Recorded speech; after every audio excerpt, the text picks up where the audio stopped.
నమస్కారం, కౌశిక వాణికి స్వాగతం. యూట్యూబ్ కేంద్రంలో మీకోసం నేను తీసుకొచ్చాను వేడి క్రికెట్ వార్తలు. టైం ఎప్పట్లాగానే మీ వాచ్లో ఎంత ఉంటే అంత. నన్ను అడక్కండి, నాకు తెలియదు, నాకు సంబంధం లేదు. నిన్న వార్తలు చూస్తుంటే కనుక నచ్చుంటే ఇవాల్టి వార్తలు హెడ్లైన్స్ ముందర చెప్తా, తర్వాత డీటెయిల్స్లోకి వెళ్ళిపోదాం. ఫస్ట్ థింగ్, వైభవ్ సూర్యవంశి అదే ఆర్ఆర్ బుల్లోడు చితక్ కొట్టాడంట అండర్-19 మ్యాచ్లో అగేన్స్ట్ ఇంగ్లాండ్. అదొకటి మాడుకోవాలి. దాంతో పాటు బుమ్రా ఆడాలా వద్దా బర్మింగంలో, we'll have to talk about that. And West Indies Australia match లో ఎంపైర్స్ డెసిషన్స్ రచ్చ రంబోలా చేశాయంట. మరి దాని గురించి మాడుకోవాలి. అలాగే పవర్ ప్లేకి సంబంధించిన ఏవో మార్పులు చేస్తున్నారట ఐసీసీ వాళ్ళు జూలై 2 నుంచి. ఎస్పెషల్లీ T20లో పంత్ సెంచరీలు కొట్టడంతో ఇండియా గెలుపుకి ఓటమికి అకుంబక్కం ఏదో ఉందంట. అదేంటో మాట్లాడుకుందాం. మరి ఇవన్నీ తెలియాలంటే వీడియో మొత్తం చూడాలి. Let's get started. Welcome to some tales. నా పేరు కౌశిక్. అండ్ హెడ్లైన్స్ నచ్చుంటే గనక ఫస్ట్ ఒక లైక్ కొట్టి పెట్టండి, పనికొస్తుంది మాకు. వీడియో మొత్తం చూసారంటే ఫుల్ హ్యాపీస్. బట్ ఆ లైక్ అండ్ కొత్తగా వచ్చిన వాళ్ళు సబ్స్క్రైబ్ చేస్తే ఛానల్ కాస్త గ్రో అవుతుంది. మాకు, మా ఎడిటర్కి, మా మాపులు అందరికీ కూడా కాస్త మోటివేషన్. ఆ పనోటి చేసి పెట్టండి. అంటే ఇది అందరూ చేసేది, అందరూ అడగాల్సి వస్తుంది. ఇలా తప్పదు, యూట్యూబ్ అన్నాక తప్పదు. ఇంకా అదనమాట సంగతి. ఓకే, వెళ్ళిపోతాం డీటెయిల్స్లోకి. రాజస్థాన్ రాయల్స్ కన్నా వైభవ్ సూర్యవంశి 14 సంవత్సరాల పిన్న వయస్కుడు ఐపీఎల్లో 100 కొట్టిన తర్వాత సెన్సేషన్ గా మారిపోయాడు. తర్వాత ఇండియా అండర్-19లో సెలెక్టెడ్. అఫ్ కోర్స్ తను ఓపెనింగ్ పార్ట్నర్ ఆయుష్ మాత్రే, అదే సిఎస్కే ఓపెనర్ ఆయుష్ మాత్రే. వీళ్ళు ఇండియా అండర్-19 టీంలో ఉన్నారు, ఇంగ్లాండ్ తో ఆడుతున్నారు అండర్-19 టీం తోటి. అండ్ అక్కడ ఆ యూత్ ఓడిఐలో మన యూత్ 19 balls లో 48 ఉతికి ఆరేశాడు. He's basically continuing where left off. వాళ్ళ నాన్నగారు ఎక్కడో ఏదో చెప్పినట్టు గుర్తు, ఒక ఇంటర్వ్యూ చూశాను. కాస్త ఒళ్ళు చేశాడు మా అబ్బాయి, కొంచెం తగ్గించాలి, బాగా వంట పట్టేసినట్టుంది ఆ క్యాంపులో రాజస్థాన్ రాయల్స్ లో అని చెప్పేసి దానిపైన వర్క్ చేస్తారంట. కానీ తన hitting ability it stays intact, అలానే ఉండాలి. ఉజ్వల భవిష్యత్తు ఉండాలి కుర్రాడు, కానీ కోరుకుందాం. Next point, Rishabh Pant centuries కి specially outside India and India గెలుపుకి ఓటమికి అకుంబకం, అదే లింక్ ఏదో ఉందంట. ఇది ఎప్పుడైనా మీరు గమనించారా? ఇప్పటిదాకా Rishabh Pant 6 test century score చేశాడు అవుట్ సైడ్ ఆఫ్ ఇండియా. మొత్తానికి 8 కదా. మొన్న ఒకటే మ్యాచ్ లో 2 సెంచరీస్ కలుపుకొని, అదే ఆ ట్విన్ సెంచరీస్. 8లో 6 అవుట్ సైడ్ ఇండియా. అయితే outside India Rishabh Pant 100 ఎప్పుడు కొట్టినా ఇండియా గెలవలేదంట. ఎందుకని అడగండి. పాపం ఒక మ్యాచ్ లో 2 సెంచరీలు కొట్టినా కూడా చెరొకటి ఒక ఇన్నింగ్స్ లో ఇండియా గెలవలేదు. తనంతకంటే ఇంకేం చేయలేడు కదా. ఒక క్యాచ్ ఏదో డ్రాప్ చేసేయడమో కానీ అది పక్కన పెట్టేస్తే బ్యాట్ తోటి was phenomenal, right?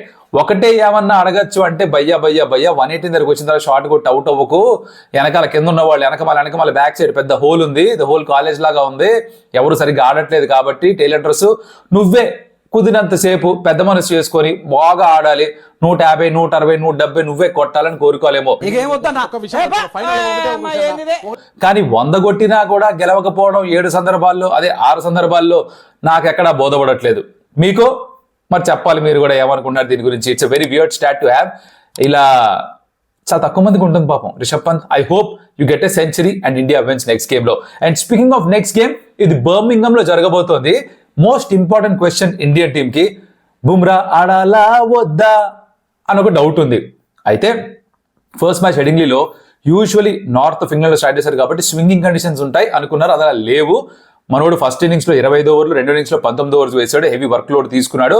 Second innings లో వికెట్స్ ఏమీ రాలేదు. ఇప్పుడు బర్మింగం లో యూజువల్లీ ఒక ఫ్లాట్ బ్యాటింగ్ పిచ్ ఉంటుంది అంటారు. 5 రోజుల పాటు మ్యాచ్ వెళ్తుంది, బౌలర్స్ కి పెద్ద హెల్ప్ ఉండదు, రన్స్ చాలా వస్తాయి అంటారు. అది గుర్తు పెట్టుకొని, అదే మనసులో పెట్టుకొని బుమ్రా ఇప్పుడు సెకండ్ టెస్ట్ మ్యాచ్ ఆడాలా వద్దా. ఒక స్కూల్ ఆఫ్ థాట్ ఏంటంటే, ఫస్ట్ టెస్ట్ కి సెకండ్ టెస్ట్ కి మధ్యలో వారం రోజులు గ్యాప్ ఉంది కాబట్టి బాడీకి కావాల్సిన రెస్ట్ దొరికేస్తుంది, బుమ్రా ఆడాలి. ఆల్సో ఫస్ట్ టెస్ట్ ఓడిపోయారు కాబట్టి, గెలిచుంటే రెస్ట్ తీసుకుని ఉండొచ్చు, గెలవాల్సిన మ్యాచ్ ఓడిపోయారు కాబట్టి ఇది గెలవాలి. బికాస్ 2-0 డౌన్ అయిపోతే అక్కడి నుంచి కంబ్యాక్ చేయడం కష్టం అని ఒక స్కూల్ ఆఫ్ థాట్ ఉంది. కొంతమంది ఏమంటున్నారంటే, లేదు ఆడకపోతేనే బెటర్ ఏమో, ఎలాగో బర్మింగం లో అసలు ఎటొచ్చి పెద్ద బౌలర్స్ కి ఏమి హెల్ప్ ఉండదు కదా, మళ్ళీ మనోడే గాడి చాకరీ చేయడం ఎందుకు అంటే, గాడి చాకరీ అంటే ఏమో అనుకున్నారు. ఈ తెలుగులో ఒక పదం అలా వాడుక, అది ఏంటంటే బోల్డ్ అంత పని చేయడానికి గాడి చాకరీ అంటారు. అలాంటి చాకరీ చేయడం ఎందుకు, మళ్ళీ ఒక 50 ఓవర్లు వేసి మనిషి అలిసిపోయి, తర్వాత మ్యాచ్ లార్డ్స్ లో ఉంది, అక్కడ ఎట్లాగో ఫాస్ట్ బౌలర్స్ కి బోల్డ్ హెల్ప్ ఉంటుంది, ఓ స్లోప్ ఉంటుంది కదా. Will talk about the slope later. ఆ టెస్ట్ మ్యాచ్ వచ్చినప్పుడు ఆ స్లోప్ ఉంటుంది, అక్కడ ఫాస్ట్ బౌలర్ అవసరం కాబట్టి అక్కడ ఆడించాలి అని టాక్ ఉంది. సో మీరు ఏ స్కూల్ ఆఫ్ థాట్ కి సబ్స్క్రైబ్ చేస్తారు? నెక్స్ట్ పాయింట్, ఈ ఆస్ట్రేలియా వెస్టిండీస్ టెస్ట్ మ్యాచ్ ఆడుతున్నారు కదా, మొదటి రోజు 14 వికెట్లు, రెండో రోజు 10 వికెట్లు, మూడో రోజు at the time of recording this video 190 for 6 Australia. Travis head ఒక 61 కొట్టాడు, బ్యూ వెబ్స్టర్ ఒక 60 ఎంత చిల్లర కొట్టి బ్యాటింగ్ చేస్తున్నాడు. లీడ్ వాళ్ళది ఎంత 190 200 దగ్గరలో ఉంది. బేసికలీ 6 డౌన్ వచ్చిన పార్ట్నర్షిప్ వచ్చాయి last. Travis Head, Beau Webster Carey కలిసి పార్ట్నర్షిప్ చేస్తున్నారు, దాంతో లీడ్ కాస్త పెంచారు. అయితే ఒక సవరణ ఏంటంటే, దీని ముందర వీడియోలో నేను షమార్ జోసెఫ్ 5 వికెట్ హాల్ అని చెప్పా. చాలా మంది కొంచెం 2-3 హర్ట్ అయ్యారు. షమార్ జోసెఫ్ కాదు, సీల్స్ కి వచ్చే 5 వికెట్ హాల్, షమార్ జోసెఫ్ కి 4 అన్నారు. కరెక్టే, 4.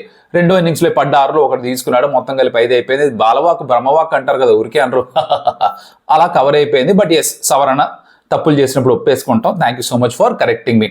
ఇది ఒకటి జరిగింది. కానీ డే 2లో జరిగిన యాక్షన్ లో అసలు విషయం ఏంటంటే, అంటే రచ్చ రంబోలో జరిగిపోయింది ఎంపైర్ కాల్స్ మీద. ఆన్ ఫీల్డ్ కాదు, టీవీ ఎంపైర్ ఏడ్రియన్ హోల్స్టాక్ తను తీసుకున్న 2 నిర్ణయాలు ప్రత్యేకించి చాలా కాంట్రవర్సీకి, చాలా డిస్కషన్ కి దారి తీస్తున్నాయి. ఒకటి, వెస్టిండీస్ కెప్టెన్ రాన్స్టన్ చేజ్ LBW, అది రీప్లేస్ మళ్ళీ చూస్తే ఇన్సైడ్ ఎడ్జ్ ప్యాడ్ పైన తగిలిందన్నట్టుగా క్లియర్ గా కనిపిస్తోంది. ఓ డీవియేషన్ ఉంది, డిఫ్లెక్షన్ ఉంది. కానీ ఏడ్రియన్ హోల్స్టాక్ టీవీ ఎంపైర్ అవుట్ అన్నారు. రాన్స్టన్ చేజ్ వెళ్ళిపోవాల్సి వచ్చింది. మంచి బాల్ నాక్ ఆడుతూ తను అవుట్ అయిపోయాడు. తర్వాత ఇంకొక కాట్ బిహైండ్ డెసిషన్, బ్యాటర్ ఎవరో గుర్తులేదు కానీ మనోడు డైవ్ చేసి, కీపర్ అలెక్స్ క్యారెట్ డైవ్ చేసి ఒక క్యాచ్ పట్టాడు. Very good catch. షైహోపా నాట్ రియల్లీ షూర్, మొత్తానికి డైవ్ చేసి ఒక క్యాచ్ తీసుకున్నాడు. మంచి క్యాచ్, అంటే ఇట్ లుక్ వెరీ అక్రోబాటిక్. కాకపోతే అగైన్ టీవీ ఎంపైర్ అవుట్ ఇచ్చేసాడు. డారెన్ సామీ బయట కూర్చొని తను జ్వాలాముఖి లోపల పేలిపోతోంది. ఏంట్రా అంటే స్లో మోషన్ రిప్లే చూస్తే బాల్ తను ఆ గ్లవ్ కింద పడ్డప్పుడు కింద పెట్టినప్పుడు బాల్ కాస్త గ్రౌండ్ తో కాంటాక్ట్ లో ఉన్నట్టుగా ఉంది. సో నాట్ అవుట్ కదా, ఇది ఎలా అవుట్ ఇచ్చారు?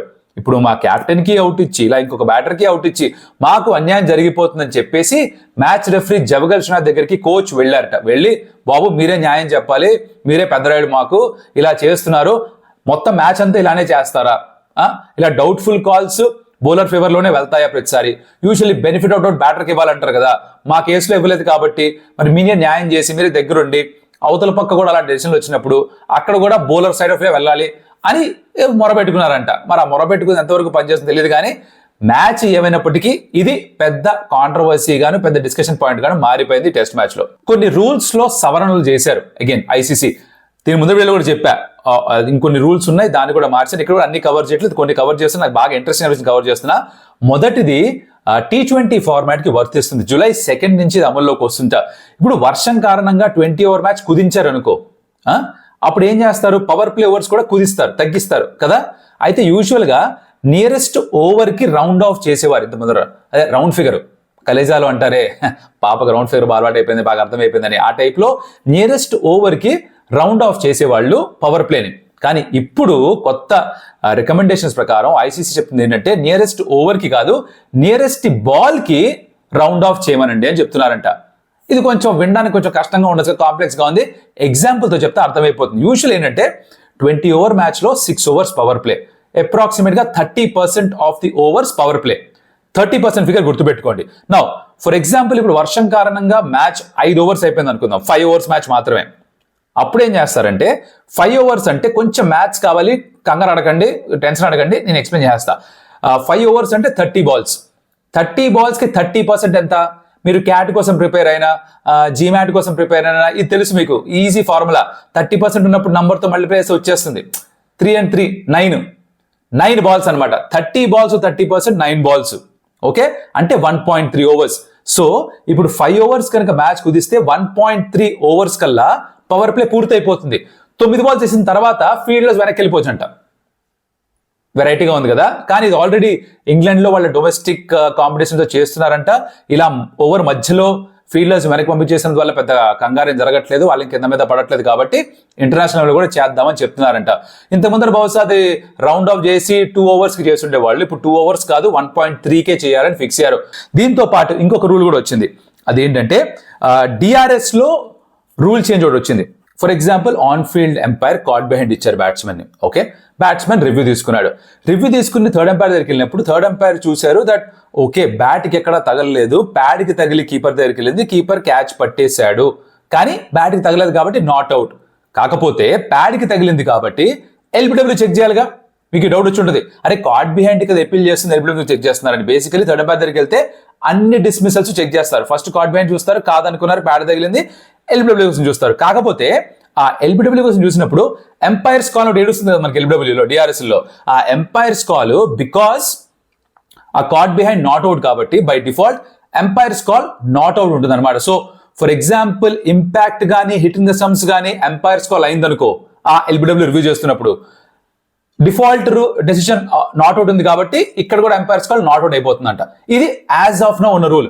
దాన్ని మార్చి ఇప్పుడు ఏమంటున్నారంటే యాజ్ ఇట్ ఈస్ గా ఇదే కాంటెక్స్ట్ లో బేసిక్ గా థర్డ్ ఎంపైర్ తీసుకున్నారు రివ్యూ, నాట్ అవుట్ అని వచ్చింది కార్డ్ బిహైండ్. కాకపోతే umpire's call by default not out కాదు, క్యాచ్ పట్టారు కాబట్టి ఎంపైర్స్ కాల్ అవుట్ అని ఉంటుందంట.